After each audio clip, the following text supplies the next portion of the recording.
নমস্কার, আমি দীপান্বিতা ভয়ের অনুভূতির ছোট গল্পে আপনাদের স্বাগত জানাই। আজ যেই ঘটনাটা তোমাদের বলতে এসেছি আমি, সেটা আমার নিজের ঠাকুমার সাথে ঘটেছিল এবং জিনিসটা ভীষণ হার্ট টাচিং। যারা মা হয়েছো বা যারা মা হবে, তাদের গল্পটা শুনলে না ভীষণ রকম কষ্টটা না ফিল করতে পারবে। আমি যখন শুনেছিলাম তখন হয়তো আমি মা হইনি বা আমার বিয়ে হয়নি, কিন্তু সেই সময়ও আমার ভীষণ রকম মনটা না দুমড়ে মুচড়ে উঠেছিল। তো যাই হোক, কথা না বাড়িয়ে আমি সরাসরি গল্পে যাই। ঘটনাটা বহু বছর আগে। তার আগে আমি একটু বলে নিই, আমার ঠাম্মা দাদুর বিয়ে হয়েছিল যখন ওদের বয়স মাত্র 8। ঠিক আছে, আমার ঠাম্মির বয়স 8 ছিল আর আমার দাদুর বয়স খুব বেশি হলে হয়তো 10 থেকে 12। তা সেই সময় ঠাম্মির আর কি পিরিয়ড স্টার্ট হয়নি, যেহেতু অত ছোট বয়সে আমাদের সেটা হয়ও না মেয়েদের। তো ততদিন ঠাম্মি কিন্তু দাদুর সাথে শুতেন আমার ঠাম্মির শাশুড়ি মায়ের সাথে। তো পরবর্তীতে যে ঠাম্মিরা যখন বড় হয়, অ্যাডাল্ট হয়, আবার ওদের বিয়ে হয় এবং তারপর থেকে আর কি দাদুর সাথে উনি সহাবস্থান করতেন। কিন্তু দাদুর একটা অদ্ভুত ধরনের স্বভাব ছিল। দাদু না কিছুতে না সংসারী না। উনি প্রথম থেকে ভীষণ রকম বাঁশি বাজাতে ভালোবাসতেন এবং আগানে বাগানে ঘুরে জীবন কাটাতেন। ওনার এই সংসারে আবদ্ধ হওয়ার দায়িত্ব পালন করা, স্ত্রী সন্তানের প্রতি, এটা একেবারে অপছন্দের ছিলেন ওরা। তো যাই হোক, এইভাবেই দিন কাটে। আর আমার ঠাম্মি খুব শীঘ্রই যখন ওনার পিরিয়ডস হয় তার বছরখানেকের মধ্যেই আর কি উনি কনসিভ করে, অন্তঃসত্ত্বা হয়। গর্ভবতী হওয়ার পর উনি একটা ফুটফুটে মেয়ের জন্ম দেয় এবং মেয়েরও তখন বয়স ওই 5 কি 3। তখন কিন্তু আমার দাদু আর কি আবারও আমার ঠাম্মিকে ছেড়ে দিয়ে আবারও আগানে বাগানে ঘুরতে আর কি বিভুইতে না বলে একদিন চলে যায়। তো ছোট বাচ্চা মানুষকে করবে, এবং ততদিনে আমার ঠাম্মির যে শাশুড়ি ছিলেন উনিও মারা যায় এবং ঠাম্মির ফ্যামিলিতেও, যেহেতু আমার ঠাকুমার জন্ম ওদের লাইফটা জাস্ট দেখো তুমি। ঠাকুমা জন্মগ্রহণ করার পরেই আর কি আমার ঠাকুমার মা মারা যান, আর এদিকে আমার দাদু জন্মগ্রহণ করার পরেই তার বাবা মারা যান। আর সেই দুঃখে মেয়েকে বিয়ে দিয়ে যখনই দেখে যে একটা ভালো শ্বশুরবাড়ি, একটা ভালো পরিবার পেয়েছে আমার দাদু, আমার ঠাকুমার যে বাবা, সেও কিন্তু সন্ন্যাস হয়ে যায়, নিরুদ্দেশ চলে যান সেও। আর এইদিকে ঠাকুমা যখন প্রথম তার সন্তান পৃথিবীতে আনেন আমার ওই পিসিকে, আমার দাদু কিন্তু সেই রকমই ঠাকুমাকে ফেলে অন্যত্র চলে যায়। এবার রইল পড়ে ঠাকুমার শাশুড়ি আর ঠাকুমার একটি ছোট্ট 5-7 বছরের মেয়ে। তা ওইভাবেই উনি আর কি বিভিন্ন ধান খেতে কাজ করে, গ্রামের দিকে যেই সমস্ত কাজ করে, বা ঠাকুমার যে জায়গা জমি ছিল সেখান থেকে কিছু ভাগ চাষির যে জিনিসপত্র পেয়ে আর কি দিন গুজারান করতে শুরু করে। এরপর 5 মাসে এসে আমার ঠাম্মি আর কি রিলেট করে যে উনি আবারও অন্তঃসত্ত্বা হয়েছেন এবং তার গর্ভেও একটি বাচ্চা অলরেডি রয়েছে। যেহেতু তখন না আমাদের এখন টেস্ট টিউব আছে, আমরা চেক করে নিই টিউবে যে আমি কনসেপ্ট করলাম কি না, পিরিয়ডস মিস হয়ে গেলে। আর আমি জানি না এটা কতটা সত্যি, আমার ঠাম্মি বলতেন ওনার নাকি কোনোদিন পিরিয়ডসটি ঠিকঠাক হয়নি। উনি জানতেই পারতেন না উনি অ্যাকচুয়ালি কবে প্রেগনেন্ট হয়েছে। ওনার বেবি যখন আর কি 6 মাস পর পেট ফুলে এবং নড়াচড়া করতো, তখনই ওনার রিলেট করতে পেতো উনি নাকি প্রেগনেন্ট। তো যাই হোক, এটা কতটা সত্যি কতটা মিথ্যা জানি না আমি। তো এইরকমই পরিস্থিতি। দাদু আসতো, এবার তোমরা বলবে দাদু নেই, প্রেগনেন্ট হয়েছে কেউ? দাদু আসতো, ধরো 6 মাসে 7 মাসে আসলো, 1 সপ্তাহ থাকলো। যখনই বলবে সংসারের জিনিসপত্র নেই, তুমি একটু কাজবাজ করছো না কেন, এরকম কথাবার্তা যখনই ঠাম্মি বলবে আর কি, উনি আবারও কাউকে না জানিয়ে কোথাও উধাও হয়ে যাবে। তো যাই হোক, আমার ঠাম্মি আরেকটি বাচ্চাও প্রসব করে, সেটি আমার বড় জেঠুর ছেলে হয় আর কি। উনি আর কি ছেলের জন্ম হয়, একটি মেয়ে ছিল, এবার পরবর্তীতে একটি ছেলে হয়।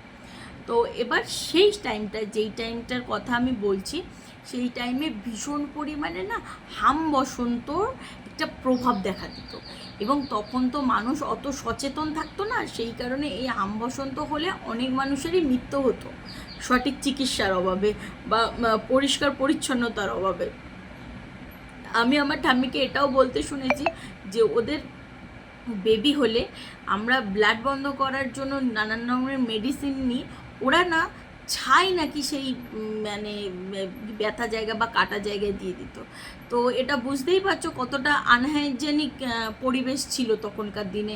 সব থেকে বড় কথা, টাকা পয়সা মানুষের হাতে কম ছিল, তো এরকম বিভিন্ন ধরনের জিনিস আর কি মানুষ তখন মানে ব্যবহার করতো।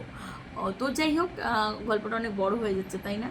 তো ওই বসন্ত আমার ওই বড় পিসির হয়, ঠিক আছে। এবং যথার্থ চিকিৎসার অভাবে, খাদ্যের অভাবে বড় পিসি ওইভাবেই আর কি বেশি দিন বেঁচে থাকে না, উনি মারা যান। এবং তখন আমার বড় জেঠু ওই দোল খায় বলতে 1.5 বছর কি 1 বছরের ছোট্ট বাচ্চা। তো আবারও যথারীতি ঠাম্মি একা হয়ে যায়, ওইদিকে দাদু আর কি আবারও চলে যায় ঠাম্মিকে রেখে দিয়ে। সেই মুহূর্তে একটা অদ্ভুত এক্সপিরিয়েন্স কিছুদিন ধরে ঠাম্মির সাথে হতে থাকে। কেরম অদ্ভুত এক্সপিরিয়েন্স? সারাক্ষণ সন্ধ্যার পরে সারাটা সন্ধ্যা সারাটা রাত মনে হবে যে বাড়ির চারপাশ দিয়ে যেন কেউ ঘুরছে, ঠিক আছে। এবং ঠাম্মি ধরো কখনো রান্নাঘরে কাজ করছে, বারান্দায় কাপড়ের দোলনা বানানো, তার ভেতরে আমার বড় জেঠু ছোট্ট ঘুমোচ্ছে, বা ধরো কেঁদে উঠছে, কেউ এসে যেন দোলনাটা দোল দিচ্ছে, আর হাততালির আওয়াজ হতো। অ্যাকচুয়ালি ঠাম্মি মানে যেই জিনিসগুলো আর কি হচ্ছে আমি আগে মিস করে গেছি। আমার ঠাম্মি তো যেহেতু সংসারটা ওনাকেই চালাতে হতো, তো উনি সারাদিন বাড়িতে থাকলে ওই বাচ্চাটির কিন্তু খেয়াল আমার পিসিই রাখতো, যে পিসি আর কি বসন্ততে মারা গেছে। ওই সারাক্ষণ ভাইকে খাওয়ানো, দোল্লা দেওয়া, সমস্ত কিছু, এবং আদর করে ওর নাম রেখেছিল গুলমোহর। তা গুলমোহরকে ওরকম মরে যাবার পরও উনি দেখতে পেতেন যে ওরকম কেউ যেন দোল্লা দিচ্ছেন, এবং কখনো কখনো গুলমোহর করে যেন একটা হাততালির আওয়াজ, একটা মিষ্টি বাচ্চার কণ্ঠস্বর আসতো।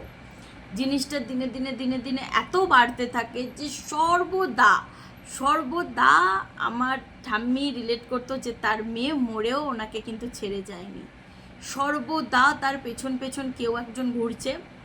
মাঝে মধ্যে মানে বিশেষ করে অমাবস্যা পূর্ণিমার সময় ঠাম্মি বলতেন যে দুয়ারে বসে থাকলে পেছন দিক দিয়ে যেন কেউ শাড়ির আঁচলটা টেনে বলছে, এ মা খেতে দে না, খেতে দে, ভাইকে দিস, আমায় দিস না কেন। ঠাকুমা তখন মুখ ঘুরিয়ে শুধু বলতে, এই তুই যা, তুই মরে গেছিস, তুই যা, বলে হাউ হাউ করে কাঁদতো। আর যখন উনি গল্পটা বলছিলেন তখনও না কেঁদে অঝোর ধারায় ভাসাচ্ছিলেন যে আমি আমার মেয়েকে জানি আমার মেয়ে, কিন্তু তবু আমার কাছে নিতে পারছি না, আমার যে সে বুকে যে যন্ত্রণা, সে যন্ত্রণা যে মা সেই বুঝতে পারে। বারংবার ওরকম আঁচল ধরে টানতো, এ মা আমার পেট জ্বালা করছে, আমায় খেতে দে মা, খেতে দে, গুলমোহরকে দে না, ঘুরিয়ে নিয়ে আসি। আর আমার ঠাম্মি তার উত্তরে বলতো, এই ছাই দেবো তোর মুখে, ভাত দেবো না, ছাই দেবো। যাতে বিভিন্ন ধরনের মানে বাজে ব্যবহার করতেন আমার পিসির প্রেতাত্মার সাথে, যাতে করে নাকি উনি মন থেকে কষ্ট পায় যে মা আমায় ভালোবাসে না, আমি চলে যাই, আমি মায়া কাটিয়ে চলে যাই। কিন্তু কিছুতেই সে বছর খানেক ওই রকমভাবে আর কি আমার পিসিমণি আর কি এরকম করে আমার ঠাম্মিকে বলো বা তার ছোট্ট ভাইকে ছেড়ে যায়নি, বারংবার তাদেরকে অনুভব করিয়েছে যে সে আছে, প্রত্যেক মুহূর্তে তাদেরই সাথে আছে। তো যাই হোক, এইভাবে দিনের পর দিন কাটার পর ঠাম্মি একজনের সাথে আলোচনা করেন, এবং সে বলে যে ছোট তোমার বাচ্চা আছে, তুমি এক কাজ করো, কোনো একটা পুরোহিতকে দিয়ে একটু মন্ত্রতন্ত্র করাও, যাতে ও না আসে, ও যাতে মুক্তি পায়। ওরও তো কষ্ট হয়, ওরও কতটা খারাপ লাগে যখন তুমি ভাইকে আদর করছো, ওকে আদর করছো না। ও বারংবার তোমাকে বলছে মা আমায় খেতে দাও, আমায় কোলে নাও। এমনকি কিছু কিছু সময় যখন ঠাম্মি ঘুমাতো, মনে হতো যেন কোলের কাছে কেউ এসে শুচ্ছে। তোমরা জাস্ট রিলেট করো যে একটা বাচ্চা যে অকাল মৃত্যু হয়েছে, সে মাকে ছেড়ে যাচ্ছে না, প্রত্যেক মুহূর্তে মাকে জড়িয়ে ধরতে চাইছে, আমরা যেরকম মার কোলে থেকেছি, থেকে বড় হয়েছি। যাই হোক, সে পায়নি, তাই জন্য বারে বারে ছুটে আসে। তো তারপরে ঠাম্মি আর কি একজনকে ডাকলো, এবং সে বিভিন্ন মন্ত্রতন্ত্র করে আর কি। তারপরে ওনাকে আর দেখা যায়নি, কিন্তু তার কিছুদিন পর আবারও ঠাম্মা আর কি অন্তঃসত্ত্বা হয়, এবং পরবর্তীতে ঠাম্মির প্রায় 6টা বেবি হয়, আর একটা পরে একটি মেয়ে হয়, যে আমার পিসি, সেও এখন আর দুনিয়ায় নেই। তারও একটা স্টোরি আমি আগে শেয়ার করেছি, আনস্ক্রিপ্টেড হরর মাইন্ডও শেয়ার করেছি। তো যাই হোক, এই ছিল আমার ছোট ঘটনা। আমার তো এই ঘটনাটা যখনই মনে পড়ে ভীষণ রকম খারাপ লাগে, যে আর যদি সঠিক চিকিৎসা হতো তাহলে হয়তো সেই পিসিটাও বেঁচে থাকতে পারতো। তা যাই হোক, এই হলো আমার গল্প। গল্পটি কেমন লাগলো অবশ্যই কিন্তু জানাতে ভুলবেন না। সবাই ভালো থাকবে, সুস্থ থাকবে। নমস্কার।